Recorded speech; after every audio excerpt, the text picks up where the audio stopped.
रशीदी जी, America किसका है किसका नहीं है, रिजवी साहब आप भी जानते हैं, मैं भी जानता हूँ, वो सिर्फ अपना फायदा देखता है। मैंने आपको सिर्फ ये देश गिना है, जॉर्डन, सऊदी अरब, बहरीन, कतर, 8वीं बार बोल रहा हूँ रशीदी जी आपको याद दिलाने के लिए, क्योंकि आप नोट कर रहे हैं। Jordan, Saudi Arabia, Bahrain, Qatar, UAE, Oman, ये सब बोलते हैं कि अरे इजराइल गलत है, इजराइल गलत है। इजराइल के साथ अमेरिका है, अमेरिका का टोटल देख लो कितने बेस है और कितने हजार लाख सैनिक है। देखिए ऐसा है, सब अपना फायदा देख रहे हैं। नहीं नहीं, बिल्कुल सारे लोग अपना फ़ायदा देख रहे हैं, और यही वजह है कि 12 महीने हो गए, 50,000 के करीब गज़ा में लोग मारे जा चुके हैं, जिनमें से 17 से 18,000 मासूम बच्चे हैं। गज़ा में 24 लाख की आबादी ऐश्वर्या जी है, और उनमें से तकरीबन 22-23 लाख लोग बेघर हो चुके हैं। यही इजराइल है जिसने हॉस्पिटल उड़ा दिए, स्कूल उड़ा दिया, यूनिवर्सिटीज़ उड़ा दिए, और वहाँ पे खाना पानी जाने पे पाबंदी आयद कर दी, और जहाँ लोग शेल्टर लिए हुए थे वहाँ पर इजराइल ने अटैक किया, लेकिन किसी को दिखाई नहीं दे रहा है।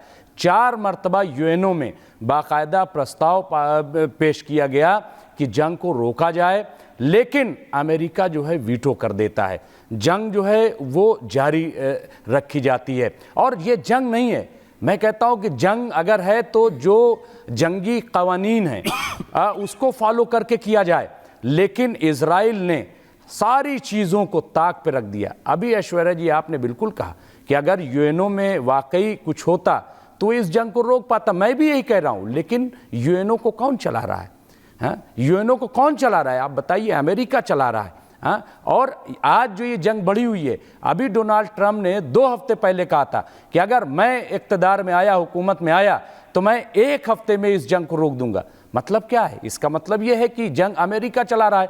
और मैं एक चीज़ और बता दूं, ये जंग असल में टोटल जो है वो असलहे की है, जो इनकी तिजारत है, जो हमेशा से रहा है। नहीं रहा है।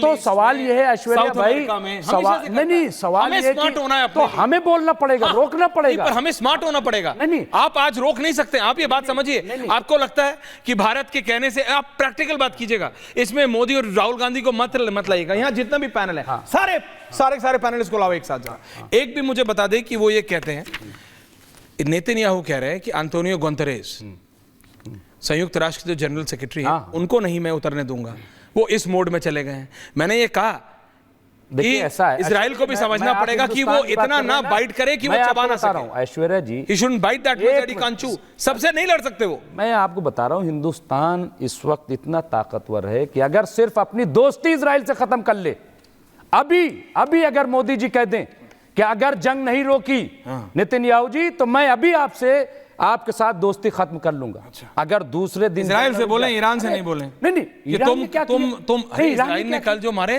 नहीं क्यों मारा?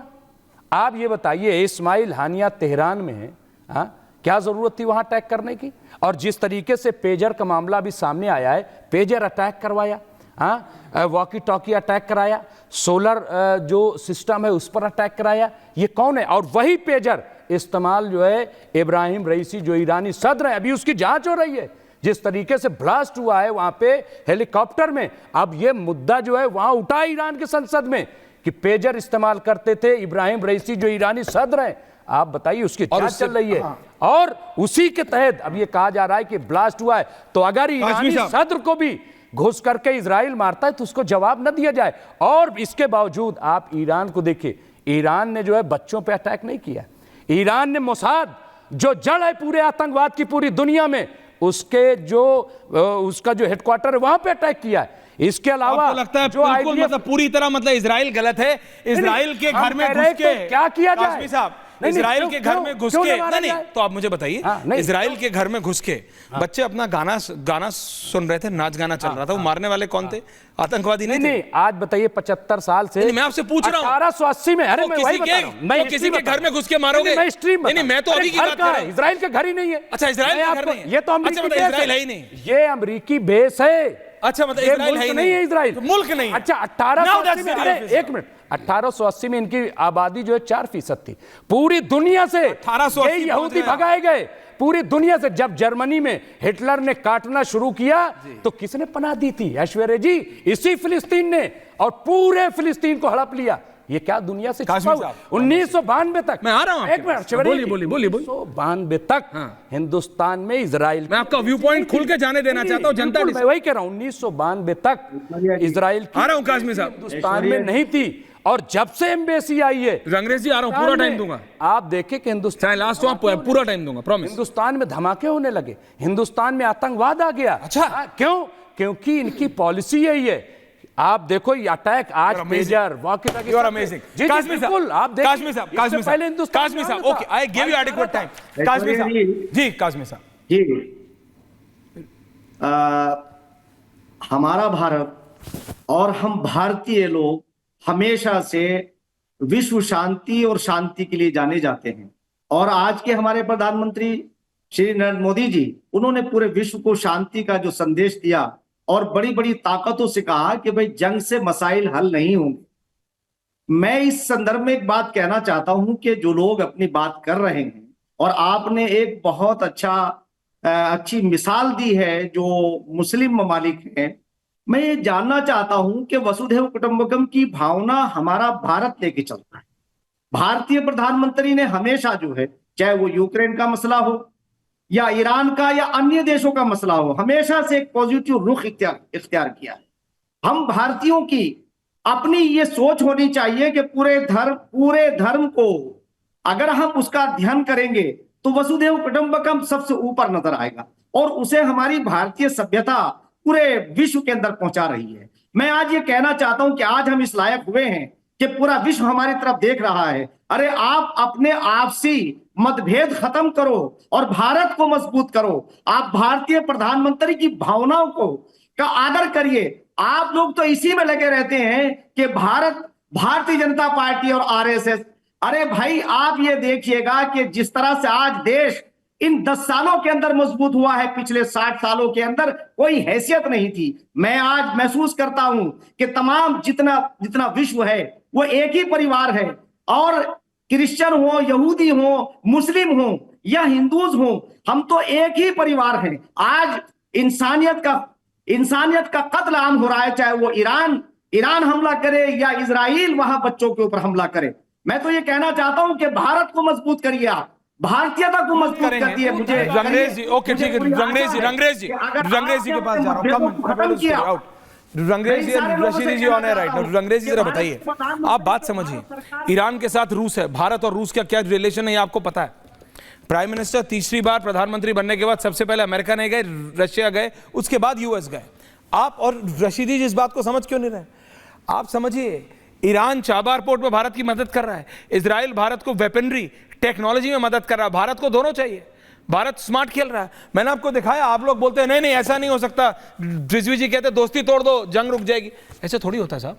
देखिए, मैं कह रहा हूं Jordan, Saudi Arabia, Bahrain, Qatar, संयुक्त अरब अमीरात, ओमान, इनको तो कोई नहीं कहता कि तुम, और ये सारे मुस्लिम देश हैं, ये सारे मुस्लिम देश हैं। रंगरेज जी का टाइम है। बिल्कुल ऐश्वर्या जी, सारे मुस्लिम देश। बिल्कुल, आज हमारी गांधी जी की जयंती है, उन्होंने कहा था कि फिलिस्तीन जो है वो फिलिस्तीनियों का है।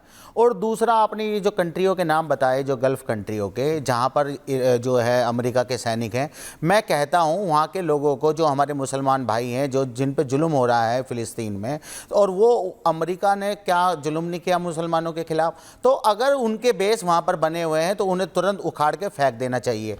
दूसरा मेरा एक पॉइंट ये है कि जो हथियार हमारे देश से जो इजराइल जा रहे हैं और यहाँ से सैनिकों को वहाँ पर भेजा गया, उनकी जान को आपको क्या बोल रहे हैं आप? बिल्कुल, यहाँ से भेजे गए इजराइल में, हमारे यहाँ से हिंदुस्तान से बहुत सारे लोग भेजे गए वहाँ पे काम करने के लिए, ऐसी वार में। बिल्कुल, आपको पता नहीं है क्या? वॉर में काम करने के लिए? वॉर में काम करने के लिए नहीं, वहाँ पर काम करने के लिए। काम करने तो हर एक देश में जाते हैं, ईरान में भी है भारत के। बिल्कुल है ना, मगर वो किस कार्य से गए हैं और ये किस कार्य काम से गए हैं साहब? मैं बता तो रहा हूं सर। हाँ। जब ऐसा दोनों देशों में जब लड़ाई चल रही हो तो आप किस तरीके का एक माहौल बनाना चाह रहे हैं? आप क्यों हमारे लोगों को वहां भेज रहे हैं? हमारी सरकार क्यों भेज रही है? बोल रहे हैं? अरे हमारी सरकार भेज रही है, यहाँ से लोग गए हैं। अरे किसी को जबरदस्ती भेज दिया क्या?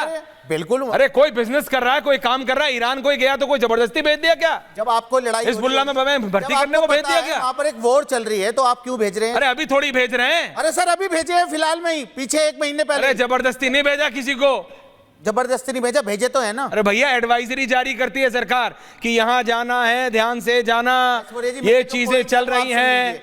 हम डेमोक्रेसी हैं, अच्छा सुनिए, जनता किसी को डेलिबरेटली रोक नहीं सकती, जबरदस्ती रोक नहीं सकती। रुक तो जाइए। आप तो यार अजय भी चीज ला रहे हो। बिल्कुल बिल्कुल, मैं अलग ही चीज लेके आता हूं, क्योंकि जनता को भी पता लगना चाहिए। ये कोई वैरायटी का सामान थोड़ी है बिल्कुल कि अलग ही मैं चीज क्या लेके कह रहा हूं आता हूं। शौर्य जी, प्रैक्टिकल बात करो। देखिए सुनिए, सीरियस इशू चल रहा, हंसा रहे हैं मुझे आप। बिल्कुल फिलिस्तीन के साथ हमारी पार्टी का भी स्टैंड है कि हम फिलिस्तीन के साथ हैं। हाँ, आपके नेता इसका ने भी तो जय साथ है। फिलिस्तीन बोला। बैरिस्टर साहब ने जय फिलिस्तीन लोकसभा में भी बोला, बहुत मैं बड़ा यहाँ काम पर भी किया बोल था। रहा हूँ जय फिलिस्तीन।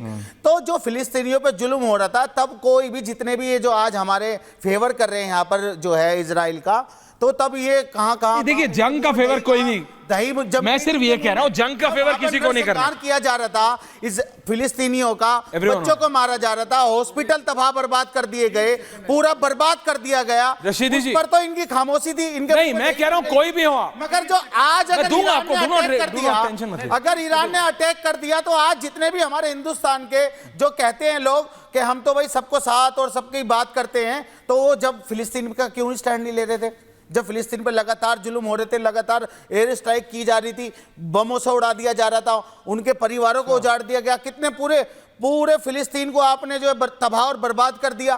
तो अगर ये बात अगर फिलिस्तीन ने मोदी को, प्राइम मिनिस्टर मोदी को द हाईएस्ट सिविलियन ऑर्डर दिया था फिलिस्तीन ने। रशीद